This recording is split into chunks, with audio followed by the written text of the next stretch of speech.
YouTube and welcome back to my channel. If you are new here, you should definitely like and subscribe. Subscribe to my channel if you want to see more videos like this. I talk about my life in Italy essentially. I'm an American living in Italy and I talk about it. So if you guys want to see more videos related to that, be sure to subscribe to my channel and of course turn on your notifications because apparently people don't see my videos anymore. And that sucks. Anyways, in this video, I'm going to be talking to you guys about the things that I stopped doing once I moved to Italy. I didn't stop doing them as soon as I got off the plane, but I stopped doing them eventually. Due to like cultural differences between here and there, after a while, I started to adapt to the environment around me and I stopped doing certain things, trying to be early all the time. As I've already stated, I'm from the United States, specifically the northern United States, specifically New England, specifically Connecticut. I grew up with the saying, to be early is to be on time is to be late, and to be late is to be left behind. I always get ready thinking that I need to be at the place between 5 or 10 minutes earlier than I actually have to be there, so that I'm always a little bit early. All of my friends who know me know that, well, before, I used to always be the early one. But the thing is that in Italy, nobody's really early. If you are super lucky, people will show up on time, but usually there's always like 5, 10, 20, sometimes 30 minutes of retardo. After a while, instead of getting mad about it, instead of like getting mad at my friends like I normally would in the States, I just adapted. And you know what? Life is a lot easier now. When I'm doing my makeup, I don't have to rush.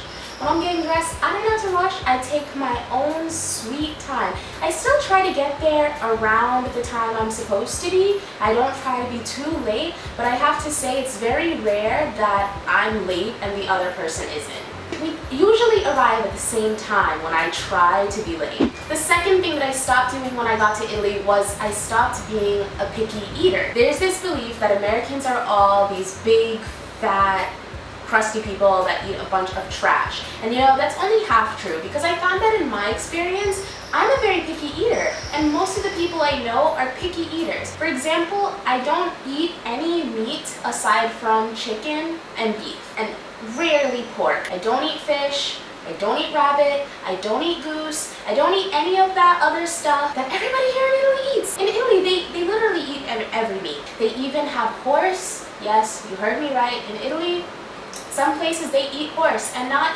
it's even considered something super fancy and super like high class. I haven't gotten to the point where I've eaten horse, but I have tried to get out of my comfort zone because food is such a huge part of Italian culture, and as you guys know, my boyfriend is Italian, so many times I'll have to eat with his family, and I don't know, I started to feel uncomfortable rejecting everything. I started to feel like an asshole. I stopped being such a picky eater. I at least try to eat what everybody else is eating. If I know that I don't like the thing, like maybe if it's something super exotic and they want me to just try it, I'll just take a small portion.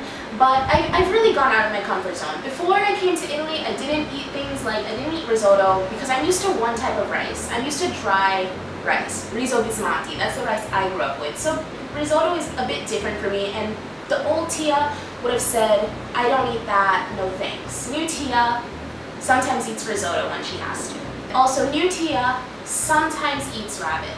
Sometimes, not always. New Tia tried goose. It was pretty good actually. I even tried sushi here. Like, I don't eat fish. Fish is, if I had to rank things on a scale of how much I have an intolerance for them, fish would be on the top of the list. But after 3 years in Italy, I have eaten sushi and I've grown to like 2 kinds. Ebitan and volcano rolls. I've overcome, I think, my queasy stomach. And it's weird because, like I said, we have this stereotype for being the people that eat everything. But from my knowledge, from the people that I know, I think Americans in general are kind of picky when it comes to food. We eat the normal, whatever that is, the normal like chicken, beef, pork, but anything outside of that is seen as kind of exotic, and Americans are super picky eaters. I'm one of them, but over time I stopped being a super picky eater in Italy. The third thing that I stopped doing when I came to Italy is taking the elevator and shortcuts in general. I have to say that the first place that I lived in Italy was a residence hall at the university, and I lived on the first floor. And I would always take the elevator to the first floor, you guys. But after a while you stop, because the thing is, my friends around me would always be like, you don't take the elevator to the first floor, Tia. That's not what it's for. And even at school, if I would take the elevator to the first floor, everybody in the elevator would look at me like, what are you doing? It's not even because I feel ashamed to do it, but it's almost like I don't feel like I need to do it. Life in Italy involves a lot of walking. Life in any city, I guess, involves a lot of walking. So I've grown accustomed to walking and being more active. When I would go to school, I would have to walk to the metro, take the metro, then walk to the tram, take the tram, and then walk to my school, walk to my classroom, and do it all over again. If I had a job, I'd have to walk from the public transport to the place.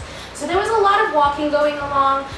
Anytime I go anywhere with my friends, even if we could take the public transportation, a lot of the times they wouldn't want to because they wouldn't want to pay for it, or they thought the place was really close. They'd tell me the place was 5 minutes away. It was actually 20 minutes away. I don't know why Italians do that. Why do you guys do that? After a while, you just adapt. And so now, after walking for 20 minutes, I'm not tired. I'm not sweating. Unless it's a heat wave like it is right now, then I am tired and I am sweating. But if it's normal conditions, I'll be okay with walking. One time I was walking home and the tram said that it wasn't gonna come for 8 minutes, which isn't even that long, but I said, you know what? I'll just walk. Old Tia would have never did that. The fourth thing that I stopped doing so much is wearing a lot of makeup. I am a passionate follower of makeup. When I was in America, I really loved makeup. I've been wearing makeup since I was in like middle school. That's when I started experimenting with makeup, and I like makeup. I like trying new things. I like trying new products. I like beautifying myself.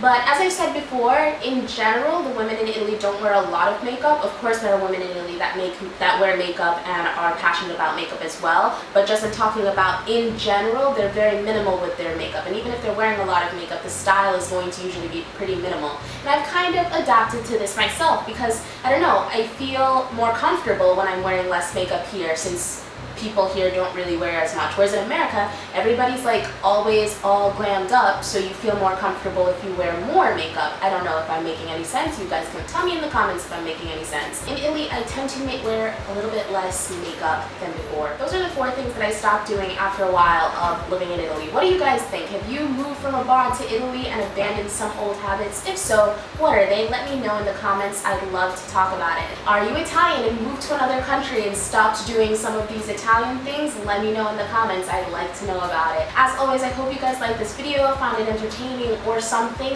Like and subscribe if you haven't already, and I'll see you in my next one.